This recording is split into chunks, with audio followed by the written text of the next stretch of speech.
Hey guys, doing? So this video we're gonna do how to do engraving, and what I mean by engraving is we're gonna engrave a part number into a part like so, and this is how you do it. Um, so let me show you an example. Shut this off.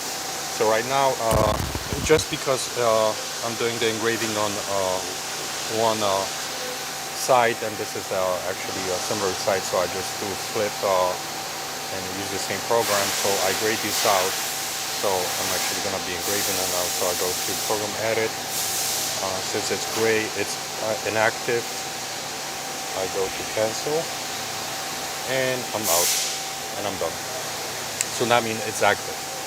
So when it comes to the text, let me show you guys how to do it. So we go arrow here. We're gonna insert a line.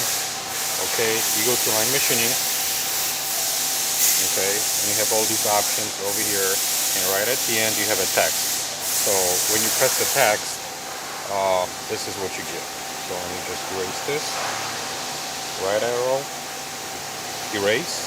Okay, and pretty much text. So you check what axis you want to use. So this is going to be a Z and C.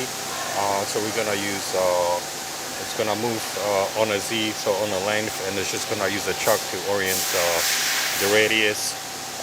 Your position C. Let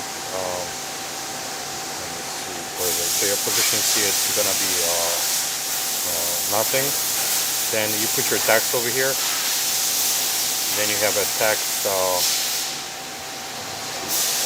Then you're gonna have the text height, which is 170,000, 5,000 depth, and then depends what tools you're gonna use. So you have engraving tools, also let's say center drill like number 1 or number 2, carbide. These work too. The tool that I'm using, it's gonna be an engraving tool. It's a quarter. 45-degree, it looks like a chamfer drill.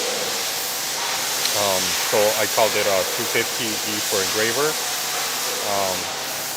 Then how you're gonna feed it? So this is set as a T0, your speed, your feed, and your coolant. So in this lane, the part I'm working on, it's 1 inch and 125,000. So usually what I do is you have to divide that by 2, and this is SPTR. That's what this starts. Always go 5 or even 10,000 higher, and let the first one even run in the air or just barely engrave. Because if you go too deep, then it doesn't. When you have the letters, they get all connected. You'll see how the engraver just jumps from one letter or number to another one. So go always a little bit higher. Then you're gonna SPTC that, so your C and Y, that's gonna be a 0. This is SPTZ, so where you wanna start on your Z. The pitch between the letters is, let's say, 60,000. Then you have the angle, which is, this one is angle of text from Z axis, so it's gonna be 0.5. And then you have 1, so it's the text position, so it's center. This one is the top. And then, number 2 is for a bottom. Okay, so we're gonna shut off the coolant, single point, 0. I'm gonna shut off the coolant, and I'm gonna put that in a smaller rapid mode, so you can see clearly how everything works. So let's see, and we're good to go.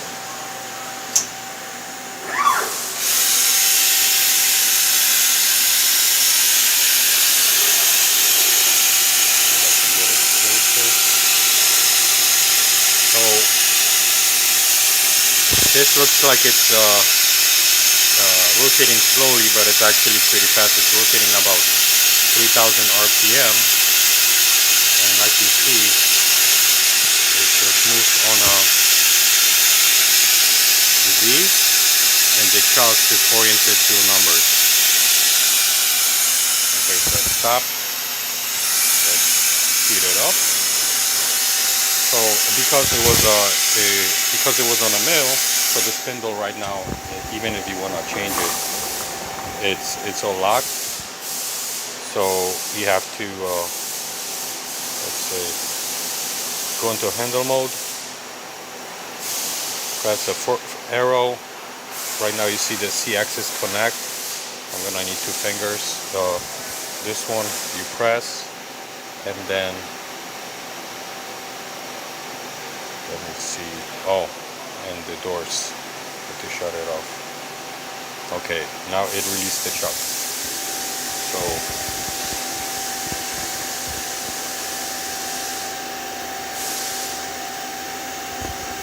see, and we have our numbers. So it engraves really nice, and like I said, it's pretty easy. Just give yourself some room.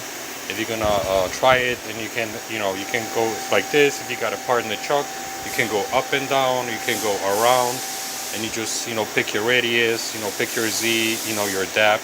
And like I said, always give yourself a room. Let's say if you go too deep or whatever, just enough so you can, let's say, face that off if it doesn't work, and you still have, you can back it up a little bit and stuff like that. So hope that helps somebody. And so like I said, this is pretty easy because you don't need a wipe for that. You can also do it on the wipe, but see, it seems like to be simpler, and pretty much if you have a 250 or 350 M, it's gonna work out for you. All right, thank you for watching.